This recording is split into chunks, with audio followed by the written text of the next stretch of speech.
Sejam todos bem-vindos a mais um estudo diário do Vem Segue. Meu nome é Vanderlei Claudiano, hoje é dia 11 de julho. Você pode acompanhar essa mensagem diariamente pela Rádio Sud no horário meio-dia, 9 horas da noite, na página no Instagram, A Luz das Escrituras, e também aqui no meu canal no YouTube, Escola Dominical Brasil. Bom, gostaria de conversar um pouquinho com vocês, algumas perguntas que me fizeram. Vira e mexe alguém faz essa pergunta, né? Quanto que ganha um youtuber, né? Quanto você consegue arrecadar? Eu gostaria de dizer que esse trabalho que eu faço ele é totalmente voluntário, tá bom? O fato de eu estar aqui e às vezes anunciar a Rádio Sud ou uma outra página, eu indico outros canais, livros que eu leio, tá bom? Livros que não são da igreja, mas que foram escritos por membros da igreja, que eu indico também para as pessoas lerem. Então eu gostaria de dizer que tudo isso que eu faço não tem fins lucrativos, tá bom? Essas pessoas, a Rádio Sud ou qualquer canal que eu divulgue aqui, eles não me pagam dinheiro para mim divulgar esse material deles, nada disso, tá bom? O YouTube, depois que você tem ali mais de 1000 inscritos, ele disponibiliza uma ferramenta que é você deixar acesso para a pessoa ser membro, né? Aí tem membro latão, prata, ouro, diamante, aí vai. E o que acontece? Quando a pessoa se torna membro do canal, ela paga uma quantia por mês, né? Que vai para a conta daquela pessoa ali. Tem a ferramenta também no YouTube aqui que diz que eu posso disponibilizar, por exemplo, comercial durante a minha mensagem, tá bom? E aí tudo isso vai gerando um lucro, algum dinheiro que vai caindo na conta. Porém, eu não habilitei nenhuma dessas ferramentas, tá bom? Esse trabalho meu aqui é totalmente voluntário, eu não recebo dinheiro para fazer ele. Eu acredito, né, na escritura lá em Marcos 10, que diz: de graça recebeste, de graça dai. Ninguém me cobrou nada para mim receber o evangelho, né? Então eu não vou cobrar nada de ninguém para compartilhar. Também essa mensagem que eu compartilho aqui, já vou deixar bem claro, tá bom? Eu uso o parâmetro aqui do ensino de a Igreja de Jesus Cristo dos Santos dos Últimos Dias, a designação do Vem e Segue. Mas eu procuro muito outros assuntos de redor como tema, tá bom? Então eu busco algum outro conhecimento para trazer, para enriquecer a aula, para ficar um estudo mais gostoso. Mas também esse canal aqui, Escola Dominical Brasil, ele não é um canal oficial da igreja, tá bom? É um canal independente, é um canal meu. Então o que eu faço aqui é compartilhar o meu estudo pessoal do Vem Segue com vocês. E eu faço isso com muito prazer, eu fico muito feliz de compartilhar com vocês algumas coisas que eu já sabia, algumas coisas que eu aprendi agora durante o estudo. Então eu amo compartilhar com vocês e eu convido vocês todos os dias a estar aqui comigo, assistindo, ouvindo essa aula aí do Vem Segue-me comigo, tá bom? Mas já deixando claro que as minhas opiniões e estudo não caracteriza, por exemplo, um canal da igreja oficial, ou seja, não é, como me fugiu a palavra aqui, né? Não é algo oficial da igreja. Inclusive, eu encontro e aprendo muitas coisas em canais que não são da igreja também, né? Porque quando, por exemplo, as autoridades gerais que pregam lá na conferência geral, né? Acredito que muita coisa eles não podem falar para não comprometer a igreja. Coisas de doutrina mesmo, né? Olha só essa sessão que nós estamos estudando essa semana, a sessão 76. Ela é cheia de conhecimento, e quando Joseph Smith ele publicou, deixou aberto para todas as pessoas, algumas pessoas se afastaram. Por quê? Porque achava que Deus era muito bonzinho, que não podia funcionar dessa maneira, né? De Deus querer salvar 100% do seu povo, dos seus filhos. Então, tem essas questões aqui também. Eu gostaria muito de poder escrever, ter um tempo de escrever um livro sobre o Apocalipse, tá bom? Porque é um livro muito incrível, né? E muitas coisas que nós achamos nos manuais da igreja realmente é superficial, né? Não fala realmente ali na lata, né? O que é a igreja do diabo, quais são as associações a ela, né? E tem muita coisa bem clara lá no no Apocalipse. Tem muito simbolismo dentro do livro de Apocalipse. Por exemplo, quando fala o número 7, né, as 7 igrejas, coisa, o número 7, ele tem a representação de ser um número perfeito, tá bom? Já o número 3, ele tem um sinal de convênio, de união, né? Deus o Pai, o Filho, o Espírito Santo, significa união entre nós e Deus. Então o número 3 já tem outro simbolismo. Então tem muito simbolismo dentro do livro de Apocalipse, tá bom? Eu amaria escrever um livro, né? Talvez mais para o futuro aí, um projeto, escrever um livro sobre o Apocalipse e também o livro de Isaías, que o Senhor lhe pediu para nós estudarmos Isaías. E esses livros que são bastante coisas simbólicas e mais difíceis, as pessoas têm sim o interesse de aprender. No dia que eu tiver mais tempo, eu vou começar a fazer pesquisa. Quem sabe mais na frente eu possa, né, escrever um livro sobre o Apocalipse, sobre Isaías e assim por diante.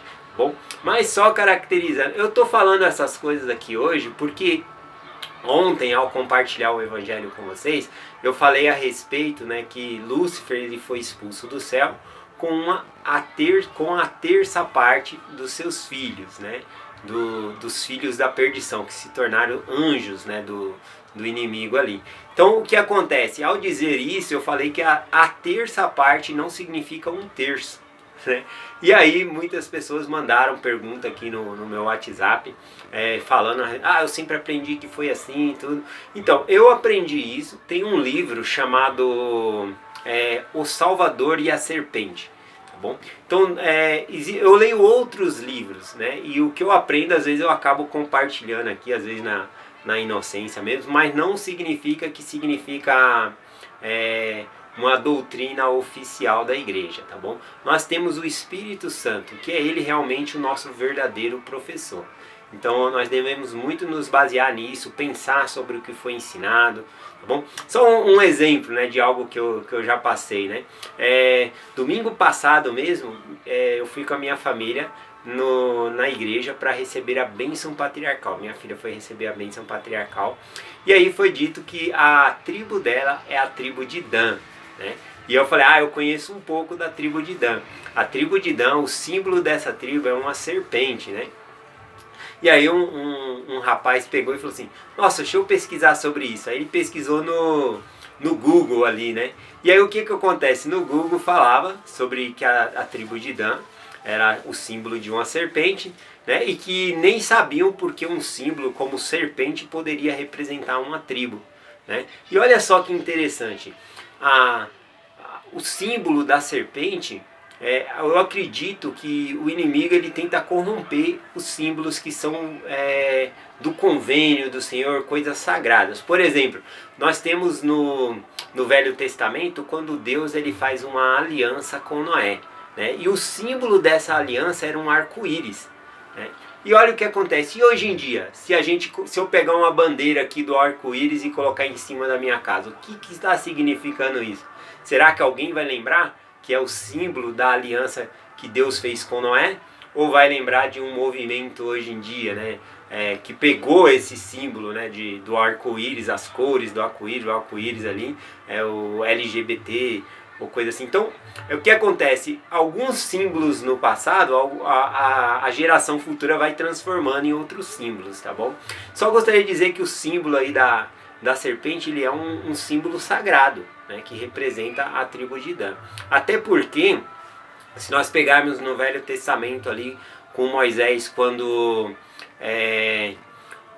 as serpentes, né, estava picando o povo e o povo estava morrendo, eles foram até Moisés pedir para que Moisés pedisse a Deus que afastasse a serpente. O que Deus disse? Faça uma serpente de metal e levante no deserto. E todo aquele que for picado deve ir lá e olhar para a serpente de metal e será curado.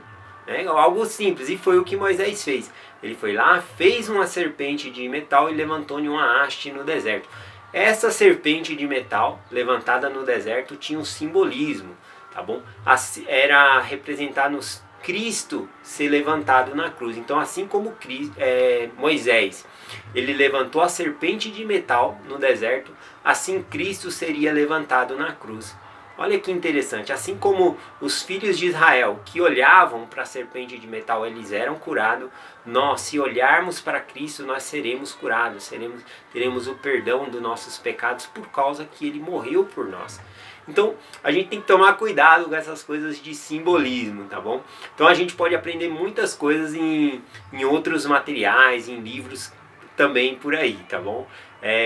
Claro que a gente sempre quer aí fontes de oficiais da igreja, coisa assim, mas às vezes não tem porque eles não vão se expor tanto em algumas doutrinas, tá bom? Então só deixando claro, já ficou grande esse vídeo aí, só queria compartilhar essas coisas com vocês e compartilhar a mensagem do Vem Segue-me de hoje, tá bom? Rapidinho aqui, vou compartilhar a sessão 76, versículo 58 ao 60, diz assim: portanto, como está escrito, eles são deuses, sim, filhos de Deus. Portanto, todas as coisas são suas, seja a vida ou a morte, as coisas presentes ou as coisas futuras, todas são deles, e eles são de Cristo, e Cristo é de Deus. E eles vencerão todas as coisas. Bom, essa escritura aqui, ela está falando de uma doutrina, né, que as pessoas podem se tornar como Deus ele é. Existe uma hierarquia, mesmo a pessoa se tornando como Deus, aqui a própria escritura diz, né, que aqueles que se tornar Deus vai ser de Cristo, e Cristo é de Deus. Então tem uma hierarquia ainda que nós possamos chegar a se tornar como Deus ele é. Essa é uma doutrina única e que muitas pessoas tropeçam também. Bom, então vou compartilhar outras escrituras aqui para dar uma clareza melhor sobre isso, né? Sobre essa doutrina de sermos como o nosso Pai Celestial e Jesus Cristo é. Bom, aqui em Mateus 5,48, no Sermão da Montanha, Jesus Cristo diz no versículo 48: sede vós perfeito, como é perfeito o vosso Pai que está no céu. Então ele fala para nós ser perfeito como ele é, como o Pai dele é perfeito. E o Pai dele é o Deus, né? E olha só que interessante, essas mesmas palavras, só que com algumas modificações, ele fala lá quando ele aparece aos nefitas, né? Agora lá não chamado como o Sermão da Montanha, mas como ele apareceu no templo, é conhecido como o Sermão no Templo, tá bom? E tá lá em 3º Néfi, capítulo 12, versículo 48, diz assim: portanto, quisera que fosseis perfeitos, assim como eu e como o Pai que está no céu é perfeito. Olha só uma diferenciação aqui.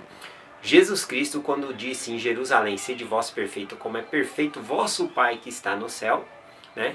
Ele ainda estava num tabernáculo de barro, né? Ele sofria dores, cansaço, todas essas coisas. Mas após ele morrer e ressuscitar, ele tinha um corpo ressuscitado, glorioso, né? E aí quando ele aparece aos nefitas com esse corpo ressuscitado, aí sim ele diz, né? Sede vós perfeito como eu sou perfeito como o Pai que está no céu. Interessante pensar um pouquinho sobre isso, tá bom?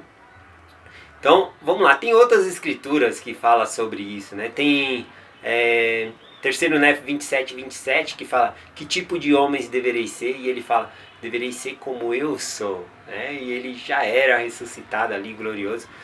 Jesus Cristo é um Deus, tá bom? E aqui diz em Atos 17, 29, né? E somos também a geração de Deus, Paulo ensinando, né? E se nós somos filhos de Deus, nós devemos nos tornar como ele é, como diz o ditado, né? Filho de peixe, peixinho é. Então nós devemos crescer e nos tornar como o nosso Pai é. Agora uma escritura que explica muito bem sobre isso é João capítulo 10, do versículo 32 em diante.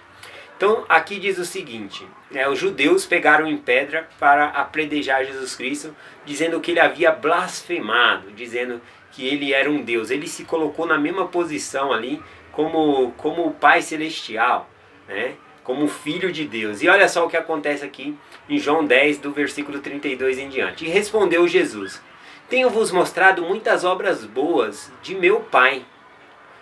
Por qual dessas obras me apedrejareis? E os judeus respondendo, disse: não te apedrejamos por obra boa, mas pela blasfêmia, porque sendo tu homem, faze de Deus a ti mesmo. E respondendo Jesus, disse: não está escrito na vossa lei, eu disse, sois deuses? Pois se a lei chamou deuses àqueles a quem a palavra de Deus foi dirigida, a Escritura não pode ser anulada. A mim, a quem o Pai santificou e enviou ao mundo, e vós dizeis blasfêmia, porque disse, sou filho de Deus. Olha só que interessante, né? Jesus Cristo estava ali, ia ser apredejado, porque ele falou que ele era o Filho de Deus, e os judeus pegaram e emprestaram, você está se fazendo igual a Deus, você não pode fazer isso, é uma blasfêmia isso. Ele falou, olha, não só eu, né? Está escrito na vossa lei, eu disse, sois Deus. Então a palavra, aqueles a quem a palavra de Deus é dirigida, para quem que a palavra de Deus é dirigida? Para nós. Então nós somos deuses também, temos que alcançar esse potencial. Então temos que alcançar esse potencial. Deus, ele nos dá essa oportunidade de crescer para ser como ele é. Quando Jesus Cristo diz, está escrito na vossa lei, ele está se referindo lá em Salmos 82, versículo 6, que diz assim, ó, eu disse, vós sois deuses, e todos vós filhos do Altíssimo. O versículo 7 é interessante também. Todavia morrereis como homens, e caireis como qualquer dos príncipes. Então, ainda que sejamos herdeiros, de estar com Deus, de se tornar como nós vamos morrer como qualquer pessoa, como qualquer dos príncipes, tá bom? Então, faz parte desse processo. E também não é todos que vão alcançar isso, tá bom? Na verdade, a gente tem que ser fiel a Deus, guardar os mandamentos, fazer convênios com Ele. É algo para se estudar mais profundamente aí. Lá no Guia de Estudo das Escrituras, eu vou terminar aqui, ficou extensa a mensagem hoje. Mas lá no Guia de Estudo das Escrituras diz o seguinte, a respeito dos homens, né? Homens, quando fala homens, significa mulheres também aqui. Aqui diz assim, ó, os homens e as mulheres que forem fiéis para receberem as ordenanças necessárias em guardarem os convênios e obedecerem aos mandamentos de Deus, entrarão na sua exaltação e tornar-se-ão como Deus. Bom, então é essa a mensagem que eu quero compartilhar e fazer aí falar para vocês que a parte que eu falei lá, né, a terça parte foi de um livro chamado, que explica simbolismo dentro das escrituras, né? É O Salvador e a Serpente, tá bom? O nome desse livro. Eu não tenho esse livro, tá bom? Mas se vocês acharem, vocês podem indicar para mim, que eu vou querer ver. E eu tenho um pedaço do discurso que fala sobre a terça parte, tá bom? Então eu vou deixar aqui no final do link o meu WhatsApp, e aquele que mandar uma mensagem no meu WhatsApp pedindo um pedaço de um discurso que fala sobre a terça parte, que significa não 33,3% ali dos filhos de Deus que caíram, mas sim se referindo àqueles que de algum modo tinham um poder limitado. Significa que a terça parte significa os filhos de Deus que tinham um poder limitado, tá bom? Então se refere a essas pessoas. Eu tenho um pedaço desse discurso, quem me mandar uma mensagem eu posso mandar aí para vocês refletir um pouco e pensar. Não é nenhum discurso a respeito de uma autoridade geral da igreja, tá bom? Já deixo aí bem claro.